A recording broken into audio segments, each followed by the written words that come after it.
Welcome to another edition of Bo's Party Tricks. Today I come bearing cake. Yes, because I'm going to show you how to make this stunning flamingo drip cake. If you follow Bo's Party blog, you probably would have seen this week our flamingo pool party. Well, this fab cake was the centerpiece of our desserts table and is really not that difficult to make. It's perfect for summer celebrations or birthday parties alike. So let's get started and see what ingredients we need for this stunning recipe. So for this recipe we'll be needing pound cake, and it can be in your flavor of choice, vanilla. I'm actually using lemon, so I'll put the recipe down below this video. We're going to need pink frosting, buttercream frosting, which we'll show you how to make, and I'll also put the recipe down below. Blue ganache for the drip. We're going to need some spatulas to decorate our cake with, and for the final decoration we're going to use some sugar sprinkles in blue, some pink candy, and some adorable flamingo toppers from bosparty.com. These are printable toppers that you just print, cut, and attach to lollipop sticks, and these will be our final decorations on top of our cake. So let's get started.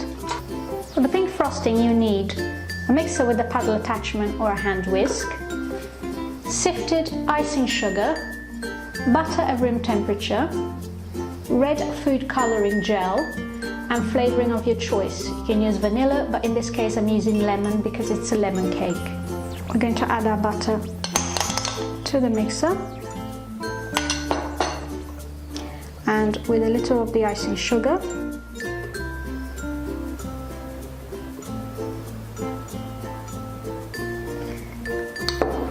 and we're going to mix it on low speed to begin with.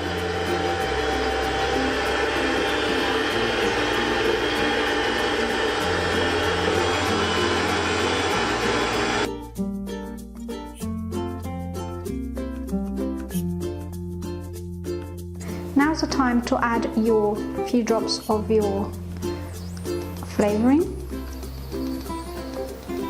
We're now going to add our red food coloring to make it a pink frosting.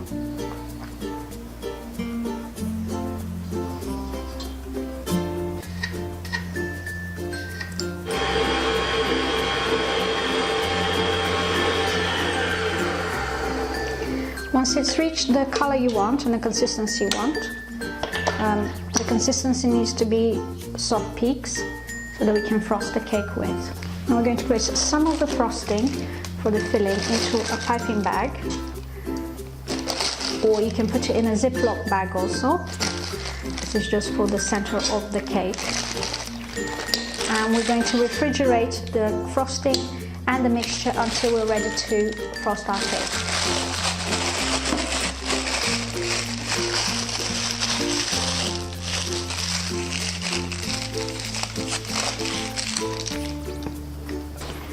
First things first, we're going to level the cake. So as you can see, it's a little bit domed at the top, so I'm going to try with a serrated knife, just carefully take off and level the top of my cake. It's important to ensure that your cake is being thoroughly cooled. I actually put it in the freezer for a good half an hour. You can leave it overnight in the fridge so that it's nice and firm, and it's easier to cut.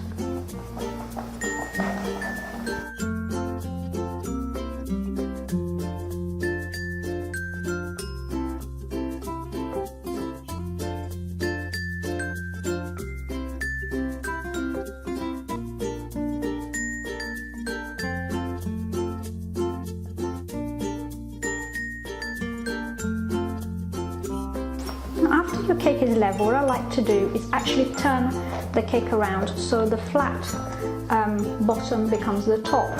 So I take this off, and that can be my top, and I'll pull the parchment paper off so that I have a really smooth surface to work with.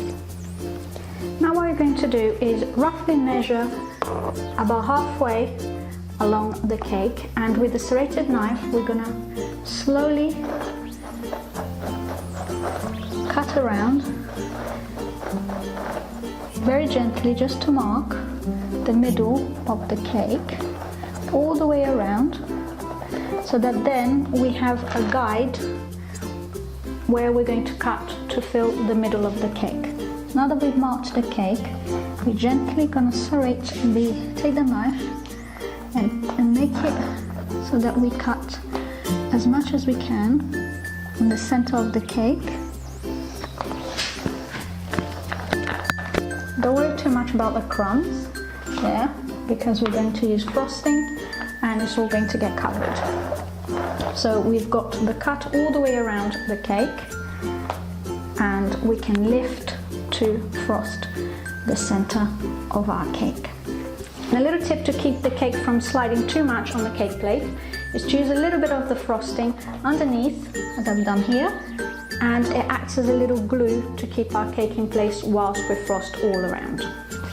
And now we're going to take our piping bag and we're going to do a little just near the edge of the cake, so that we've got like a little barrier to hold the frosting in.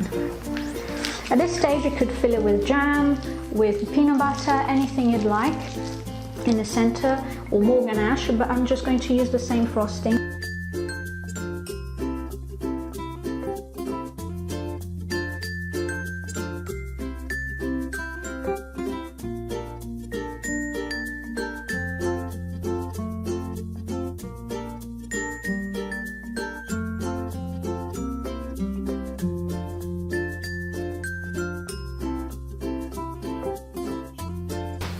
Now we've cleaned up a little bit around our cake plate.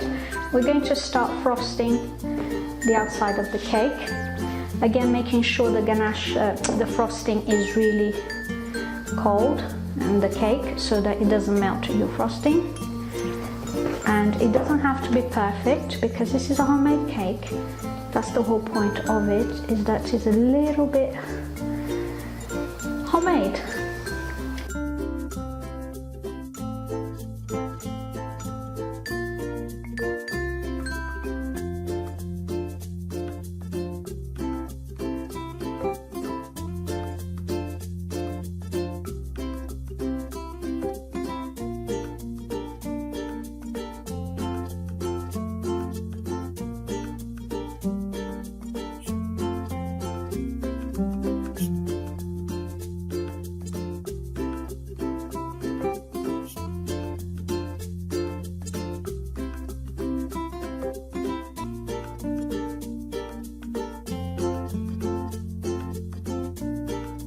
And the really cool trick to get your icing as smooth as you can is to get your cake spatula and dip it in some warm water, so that you can press around the cake surface and get it as smooth as possible. So once you've done the frosting crumb coat around the cake, which is the first coat, you place it in the fridge for a few hours, or preferably overnight, and then do another coat of pink frosting, and perhaps even a third one if you think it needs it.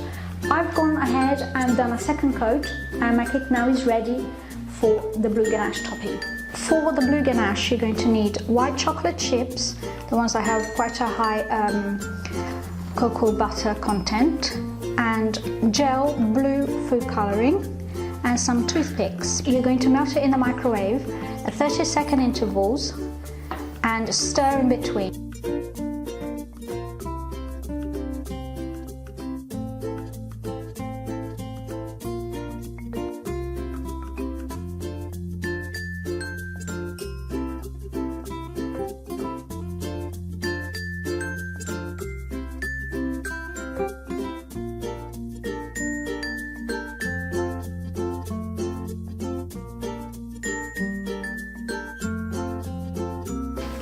And then simply add all your candy all the way around the base to finish off the cake, and to also hide any little imperfections that you may have on the bottom.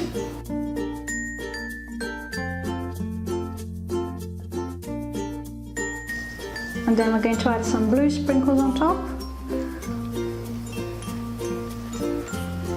And then we just finish it off with the cupcake toppers or cake toppers from birdsparty.com. Ta-da! And there you have it, a super pretty cake that really is not that difficult to make.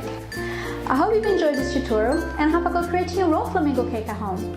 And if you do, as always, don't forget to share your blog post links or photos with us on social media. We'll put all the links to our pages below so we can see your creative ideas. Thanks again for watching, and I'll see you next time. Bye bye, ciao ciao, au revoir.